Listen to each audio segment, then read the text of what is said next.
The rain-slicked streets of Gangnam glittered under neon signs as Dianne Thompson pedaled her delivery bike through the late-night drizzle. Seoul never truly slept, but at 1 a.m., the crowds thinned to stragglers and the occasional luxury car slicing past. Her insulated bag thumped against her back, the final order of the shift, a discreet black package from a high-end restaurant in Cheongdam-dong, address listed as a private entrance behind Eclipse, the city's most exclusive nightclub. She wiped sweat from her brow, curls escaping her helmet despite the tie. 4 years in Korea, and she still felt the stares sometimes. Curious, appraising, occasionally hostile, but hunger and rent waited for no one. She locked her bike outside the unmarked door, buzzed the intercom, and waited. The door clicked open without a word. A tall man in a dark suit appeared, expression blank. "Package?" Dianne handed it over. "Signature required." He didn't move. Instead, he stepped aside. "Inside." Her instincts screamed no, but the app paid double for verified delivery, and she needed the cash. She followed him down a dimly lit corridor that opened into a hidden lounge. Low black leather sofas, crystal chandeliers casting fractured light, the faint thump of bass from the main club above. The air smelled of expensive cologne and cigar smoke. At the far end, behind a massive desk of polished ebony, sat Lee Hyuk. He didn't look up immediately. Long fingers turned a glass of whiskey, ice clinking softly. When he did, his gaze locked on her, dark, unreadable, piercing straight through the practical delivery jacket and rain-dampened pants. He was taller than she'd expected, even seated, broad shoulders filling the tailored black suit like it was armor. A faint scar traced the edge of his jaw, barely visible under the low light. "You're not the usual rider," he said, voice low and smooth, carrying the effortless authority of someone who never needed to raise it. "App assigns whoever's closest." Dianne kept her tone even, refusing to shrink. "Sign here, and I'm gone." He rose slowly, unfolding to his full height. The room seemed to shrink. He crossed the space in measured steps, stopping close enough that she caught the subtle scent of cologne and power. He took the tablet from her hand, but instead of signing, he studied her face. "You delivered to the wrong entrance," he murmured. "This package wasn't meant for public eyes." Her pulse kicked. "Then your instructions suck. Blame the restaurant, not me." A ghost of amusement flickered in his eyes, gone in an instant. He set the tablet aside, untouched. "Bold for someone standing in my domain." Dianne lifted her chin. "I'm just doing my job. You want to play gatekeeper? Fine. But I'm not here for your games." He tilted his head, assessing. "Most people tremble when they realize where they are." "Do I look like most people?" For the first time, something real sparked in his gaze. Interest, sharp and dangerous. He stepped even closer, close enough that she had to tilt her head back to meet his eyes. The air between them thickened, charged. "No," he said softly. "You don't." He finally signed, but instead of handing the tablet back, he slipped a black card into her palm. No name, just a number embossed in silver. "Next time there's a mix-up," he said, "call this, directly." Dianne pocketed it without looking. "There won't be a next time." His lips curved, not quite a smile. "We'll see." She turned on her heel, heart hammering, and walked out without another word. Behind her, she felt his stare like heat on her skin long after the door closed. The black card burned a hole in Dianne's pocket for 3 days. She tried to ignore it, tossed it into the drawer beside her tiny Hongdae studio apartment, buried it under takeout receipts and spare change. but every late-night delivery through Seoul's rain-slick alleys made her fingers brush the embossed silver number. She told herself it was nothing. A rich man's ego. A power play. Then the package came again. Same restaurant. Same discreet black envelope. Same address. Eclipse's private entrance. This time the app note read, "Special instructions. Deliver to Mr. Lee personally. No substitutions." Dianne cursed under her breath. She could refuse, take the hit to her rating. But the payout was triple, and her landlord had already left 2 voicemails about rent. She strapped the bag to her bike and rode. The same suited man opened the door, but his eyes flicked over her with new recognition. No words, just a nod. He led her deeper this time, past the lounge, down a corridor lined with frosted glass, until they reached a private office that smelled of leather and cedar. Lee Hyuk stood at the floor-to-ceiling window overlooking Gangnam's glittering skyline. Hands in pockets, suit jacket discarded over a chair, sleeves rolled to reveal the edge of dark ink curling around his forearm. He didn't turn immediately. "You came," he said, voice carrying that same quiet command. Money talks louder than pride. Dianne set the package on the desk with deliberate care. "Sign. I'm out in 30 seconds. He finally faced her. The city lights carved sharp shadows across his face, making his eyes seem even darker. "You kept the card. Didn't throw it away. Big difference." A faint smirk tugged at his mouth. He crossed the room in 3 strides, stopping just inside her personal space. Close enough that she could see the faint pulse at the base of his throat, the way his chest rose and fell with measured control. "You're not afraid," he observed. "Should I be?" "Most are." He reached past her, deliberately slow, picked up the package, then set it aside without opening it. His arm brushed hers, a deliberate graze that sent heat skittering across her skin. "You should be." Dianne didn't step back. "Threats don't pay my bills." He studied her like she was a puzzle he intended to solve piece by piece. Then he leaned in, voice dropping to a murmur that vibrated between them. "What does pay them?" "Getting out of here with my dignity intact." For a heartbeat, neither moved. The air thickened, heavy with unspoken challenge. His gaze dropped to her lips, then back to her eyes, possessive, assessing, hungry in a way that made her stomach tighten. "You intrigue me, Dianne Thompson." She lifted her chin. "You don't get to use my name like you know me." "I will." Simple, certain, the promise wrapped in velvet menace. He finally took the tablet, signed with a flourish, but when she reached for it, his fingers closed lightly around her wrist, not hard, just enough to hold her still. His thumb brushed the inside of her pulse point, slow and deliberate. "Next time," he said softly. "Don't make me wait 3 days." She yanked free, heart slamming against her ribs. "There won't be a next time." His eyes darkened with something dangerous and amused. "You keep saying that." Dianne turned and walked out, legs steady even though every nerve screamed. The door clicked shut behind her, but she could still feel the weight of his stare, the ghost of his touch lingering like a brand. She didn't look at the card again that night, but she didn't throw it away either.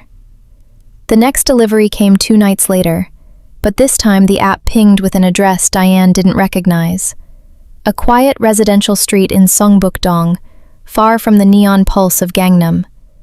No restaurant name, just private pickup, cash tip promised. She almost declined. Almost. But the payout flashed triple again, and curiosity, damn it, won. She rode through the winding uphill roads, past gated hanoks and modern villas, until she reached a sleek black gate flanked by discreet security cameras. It slid open before she could buzz. A different man waited this time, older, scarred knuckles, polite but watchful. He led her through a minimalist courtyard garden, koi pond reflecting moonlight, and into a private residence that smelled faintly of pine and incense. Lee Hyuk stood in the open-plan living room, back to her, staring out at the city lights below the hill. No suit tonight, just a black cashmere sweater that clung to his shoulders and dark trousers. The casualness only made him more dangerous. "You're following me now?" Dianne asked, setting the small, unmarked box on the low table. Her voice came out sharper than intended. He turned slowly. "You accepted the job." "Because it pays, not because I wanted to play hide-and-seek with a mafia boss." His gaze swept over her, rain-damp jacket, helmet hair escaping in rebellious curls, defiant stance. Something flickered in his expression, not amusement this time. Hunger, restrained. "I don't play games, Dianne." He stepped closer. "I protect what's mine." "I'm not yours." "Not yet." The words landed soft, certain, like a vow. She laughed, short and incredulous. "You think one signature and a wrist grab makes me property?" He closed the distance until only a breath separated them. Up close, she could see the tension in his jaw, the way his pupils dilated in the low light. He reached out, slow enough she could stop him, and brushed a stray curl from her cheek. His fingers lingered, warm against her skin. "You keep coming back," he murmured, "even when you say you won't. Because you keep making it impossible to say no." Her voice dropped, betraying the tremor she hated. "Stop sending packages. Stop watching me ride past your club at 2 a.m. Stop this." His thumb traced the line of her jaw, feather light. "I can't." The air crackled. She should push him away. Instead, her hand rose, almost against her will, and pressed flat against his chest. Solid heat, steady heartbeat that betrayed nothing of the calm exterior. "Then what do you want?" she whispered. His eyes darkened. "Everything." For a long moment, neither moved. Then he leaned in, forehead resting against hers, breath mingling. No kiss, not yet. Just the electric promise of one, suspended between them like a held breath. "You're in my world now," he said quietly, "and I don't let go easily." Dianne swallowed. "I don't belong in your world." "You already do." His hand slid to the nape of her neck, possessive but gentle. "Question is, will you fight it, or let me show you how good it can feel to stop running?" She pulled back just enough to meet his gaze, heart thundering. "I don't run from anyone." A slow, dangerous smile curved his lips. "Good." He released her, stepped back. The space between them felt colder than the rain outside. "Sign the tablet," she said, voice steadier than she felt. He did, but when she turned to leave, his voice followed her to the door. "Next time, Dianne, don't come as a delivery girl. Come as yourself." She didn't answer, didn't look back, but as the gate closed behind her bike, she knew he was already watching. And worse, she wasn't sure she minded. The call came at midnight, ruining the peace of Dianne's apartment. Unknown number. She almost ignored it, then remembered the black card still tucked in her wallet like a guilty secret. She answered.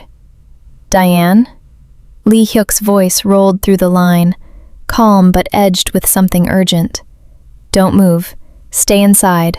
Lock the door." Her pulse spiked. What the hell is going on? "Rivals. They know about the deliveries. They know your face." Then softer, almost reluctant. "They're coming for leverage." She moved to the window, peering through the blinds at the Hongdae street below. 2 black sedans idled at the curb, headlights off. Men in dark coats stepped out, scanning the building. "You're kidding me," she breathed. "I'm sending someone. 5 minutes. Don't open the door for anyone else." "I can handle myself." "Not against them." His tone sharpened. Command, not request.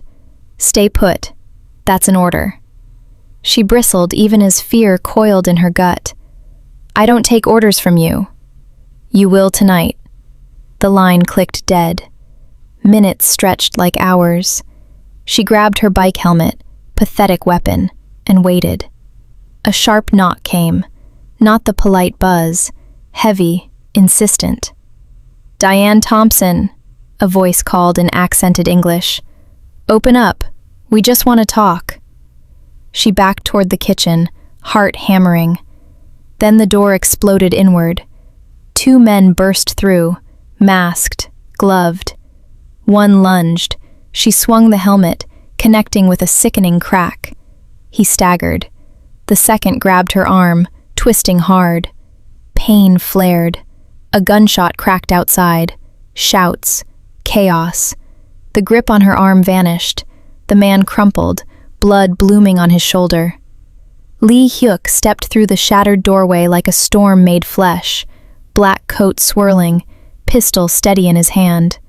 His eyes found hers instantly, wild with something raw and possessive.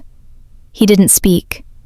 Just crossed the room in 3 strides, yanked her against him, one arm banding around her waist like iron. His free hand cupped the back of her head, pressing her face to his chest. She could feel his heartbeat, fast, furious, beneath the cashmere. "You're safe," he murmured against her hair. The words vibrated through her. She shoved at him, but her hands fisted in his coat instead.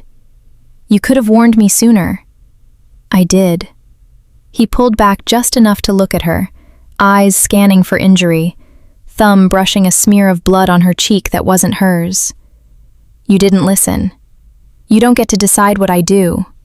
His gaze darkened. "Tonight I do."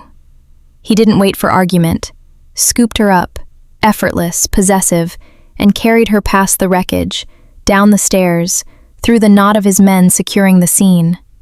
Outside, a sleek black SUV waited, engine running. He slid into the back seat with her still in his arms, pulling the door shut. The car peeled away. Inside the dim cabin, silence pressed heavy.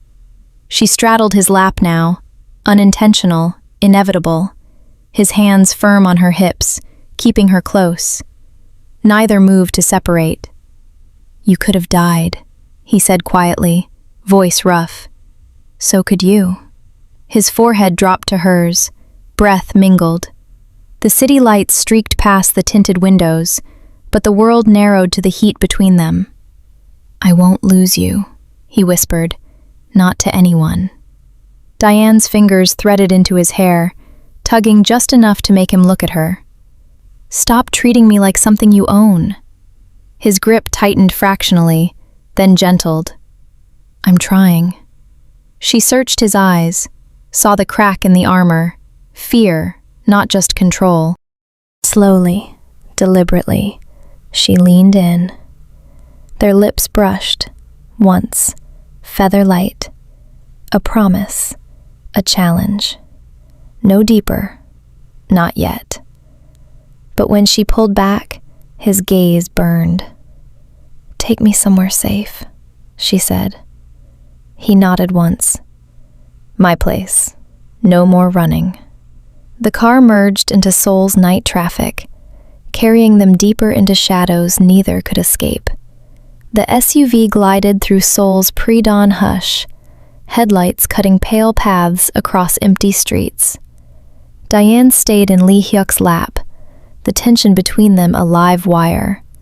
His hands still firm on her hips, hers resting against his chest, like she couldn't decide whether to push away or pull closer. Neither spoke. The silence felt heavier than words ever could.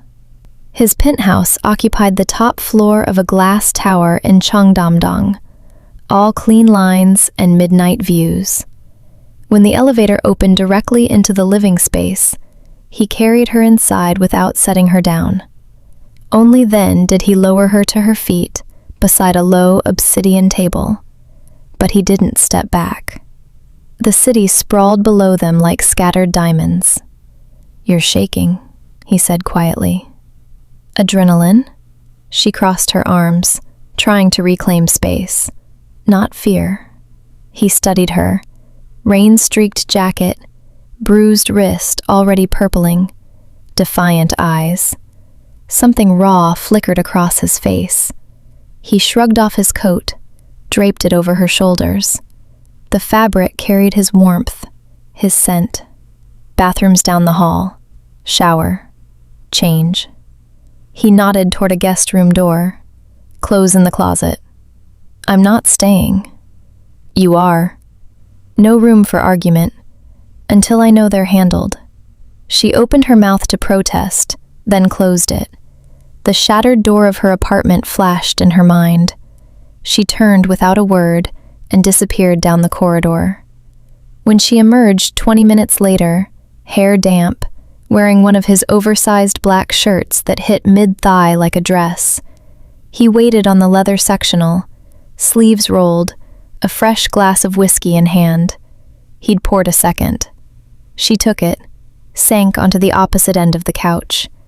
Distance. Control. He watched her sip. "You fought them." "Had to." "You shouldn't have had to." His voice dropped, edged with something close to regret. "This is my fault." Dianne met his gaze. "Then fix it. Stop dragging me into your mess." "I can't undo what's already started." He set his glass down, leaned forward, elbows on knees. "But I can end it. For you." She laughed softly, bitter. "You think you can just decide my safety?" "I already did the moment I let you walk out of Eclipse that first night." He rose, crossed to her side of the couch in one fluid motion, knelt in front of her so their eyes were level. "I should have sent you away. I didn't." His hand lifted, slow, giving her time to pull back. She didn't. Fingers traced the curve of her cheek, then slid into her still damp curls. "You scare me," he admitted, voice barely above a whisper. "Because I've never wanted anything I couldn't control. Until you."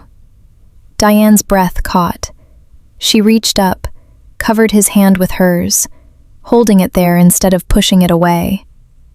"Then stop trying to control me," she said. His thumb brushed her lower lip. The touch was electric, reverent. He leaned in until their foreheads touched again, breaths tangling. "I'm learning," he murmured. Slowly. She closed the last inch. Their lips met. Soft at first, testing, then deeper. His hand cupped the back of her neck, possessive but careful, angling her exactly where he wanted while letting her set the pace. Heat bloomed low in her belly.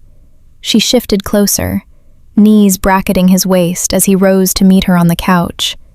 When they finally broke apart, both breathing hard, his eyes were dark fire. "Stay tonight," he said.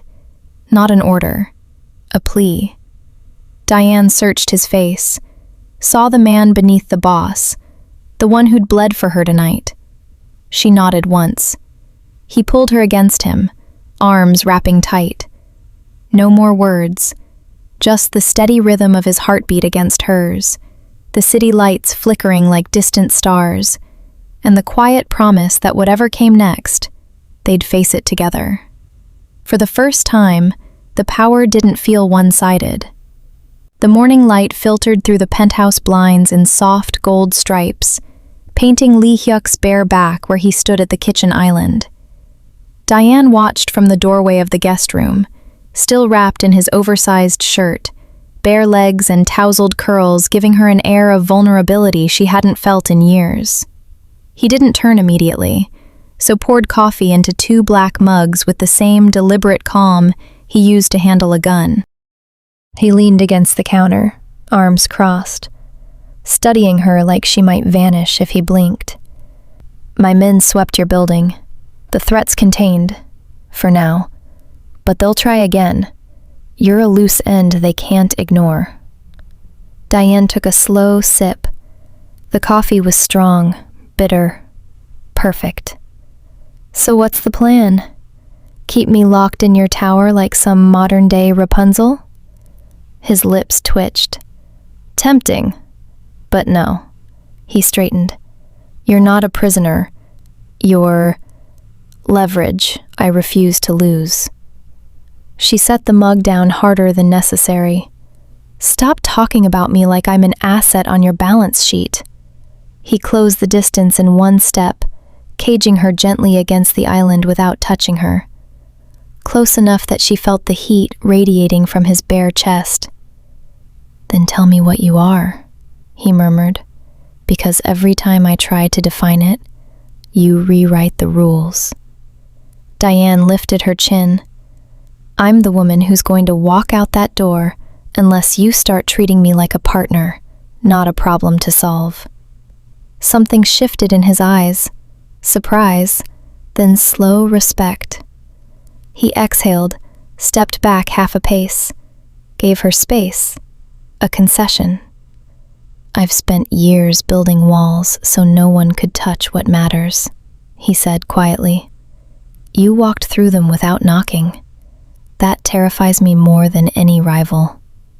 She searched his face, saw the truth there, raw and unguarded. Then stop hiding behind them, she said. Let me in, or let me go. He reached for her hand, turned it palm up, traced the faint bruise on her wrist with his thumb. Gentle, reverent. I don't know how to do this, he admitted, but I'm willing to learn, if you stay. Dianne curled her fingers around his. I'm not asking for forever, just equal ground. He nodded once, pulled her closer until their bodies aligned, slow, deliberate. His free hand slid to her waist, anchoring her. She rose on her toes, brushed her lips against the corner of his jaw. Not a kiss, a claim. His breath hitched. You're dangerous, Dianne Thompson. Says the man who runs the underworld. A low laugh rumbled in his chest. He dipped his head, captured her mouth in a kiss that started soft and turned searing, hands roaming, bodies pressing, the island forgotten. When they broke apart, both breathing unevenly, he rested his forehead against hers. No more deliveries, he said. No more running alone at night. She smiled against his lips.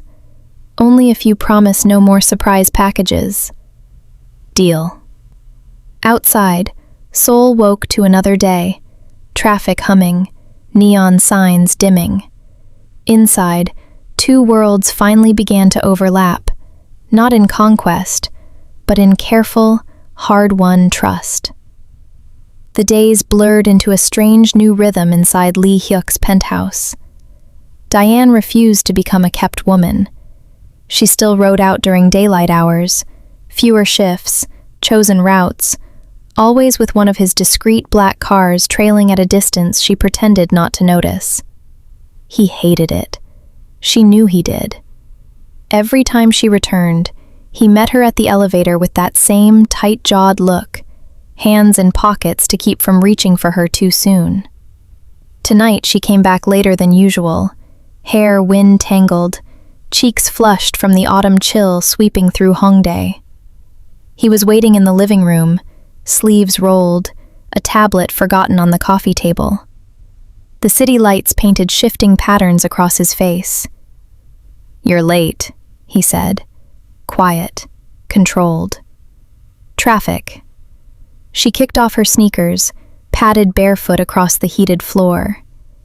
And I stopped for tteokbokki, wanted something normal. His gaze tracked her every movement. Normal doesn't exist here anymore. She stopped in front of him, close enough to feel the tension coiling in his frame. It does if I make it. He exhaled through his nose, then reached out, slow, deliberate, and caught the hem of her jacket, tugging her forward until their bodies brushed. You push every boundary I have. Good. She tilted her head up. You need it. His hand slid to her waist, fingers splaying possessively. I could lock the doors, keep you here, safe. You could try. Her voice dropped, teasing the edge of challenge. See how long that lasts. Something dark and hungry flashed in his eyes. He backed her slowly against the floor-to-ceiling window, cool glass pressing through her thin shirt. Seoul glittered indifferent below them. His other hand cupped her jaw, thumb tracing her lower lip. You think I won't? He murmured. I think you want me to choose this. She hooked a finger in his belt loop, pulling him flush against her. Not be forced into it. His breath caught. For once, the man who commanded rooms and lives hesitated. Dianne rose on her toes, brushed her mouth against his, once, twice, soft invitations. When he finally kissed her back, it was slow, devastating, deep enough to make her knees weaken. His hands roamed, down her sides, under the hem of her shirt, palms warm against bare skin. She arched into the touch, fingers threading into his hair, tugging just hard enough to draw a low sound from his throat. He broke away first, forehead pressed to hers, breathing ragged. Tell me to stop. She shook her head. Don't. He lifted her effortlessly, legs wrapping around his waist as he carried her to the sectional. They sank together, her straddling him, his hands gripping her thighs like anchors. Clothes stayed on, but the heat between them burned through every layer. Slow rolls of hips, whispered names against skin, the drag of lips along collarbones. Every touch deliberate, reverent, building tension without rushing to release. When they finally stilled, tangled and breathless, he buried his face in the curve of her neck. I'm not good at this, he confessed against her pulse. Letting someone matter this much. Dianne stroked his hair, feeling the rapid beat of his heart match hers. You're doing fine. He lifted his head, eyes searching hers. Stay. Not because I demand it, because you want to. She smiled, small, real. I already am. Outside, the city pulsed on. Inside, the balance had shifted again, not toward surrender, but toward something fiercer, partnership forged in fire. The betrayal came without warning. Dianne had started venturing out more freely, coffee runs in Samcheongdong, quiet walks along the Han River at dusk, always with one of Hyuk's men shadowing at a respectful distance. She'd convinced herself the danger had faded.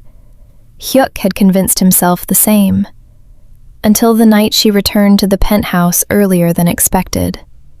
The elevator doors opened to silence that felt wrong, too thick, too still. Lights dimmed low. No Hyuk waiting at the island with coffee or quiet questions. Instead, she found him in the study, standing rigid before the wall of monitors that usually showed club feeds and security grids.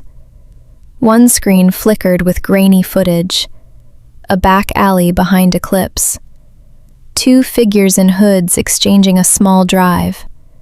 One pulled back his hood, just enough for the camera to catch his face. Min Jae.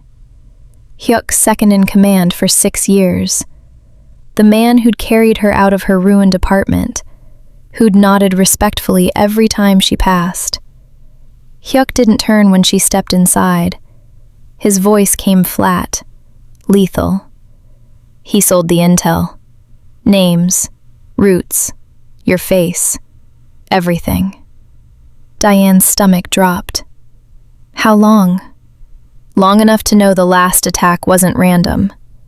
He finally faced her, eyes cold fire, jaw locked so tight a muscle ticked. He took payment to deliver you. Thought he could trade you for a bigger seat at someone else's table. She crossed the room, stopped inches from him. And? I handled it. Simple. Final. The kind of final that left no body to find. Dianne searched his face, saw the cost there. Not regret, but exhaustion. The weight of another betrayal carved deeper lines around his mouth. You didn't tell me, she said. I didn't want you to see this part. He exhaled, shoulders dropping fractionally. The part where I become the monster again. She reached up, cupped his face, thumbs brushing the sharp line of his cheekbones. You think I don't already know? His hand settled on her waist, hesitant, like he expected her to pull away. She didn't. I took care of him tonight, he said. For you. No, she shook her head. You did it because he crossed a line you can't forgive. But you did it tonight because you're terrified of what happens if they get me. He closed his eyes briefly. When they opened again, the armor had cracked wide. I am. Dianne stepped into him, arms sliding around his neck. He buried his face against her shoulder, inhaling like she was oxygen after drowning. His grip tightened, desperate, possessive, but no longer controlling. She pulled back just enough to meet his gaze. You're not doing this alone anymore. Dianne. No. She pressed a finger to his lips. You protect me. I protect you. That's the deal now. He studied her, long, searching, then nodded once. Slow, real. She kissed him then, hard, claiming. He responded like a man finally allowed to fall, hands roaming her back, lifting her against him until her legs wrapped his waist. They stumbled toward the bedroom, shedding jackets, shirts, restraint. Skin met skin in a rush of heat and need. Slow drags of lips, whispered promises against throats, bodies moving together in perfect, fierce rhythm. When they collapsed afterward, tangled in sheets and city light, he pulled her close, chin resting atop her head. I'm done hiding the worst parts, he said. Good. She traced the tattoo curling over his collarbone. Because I'm not leaving.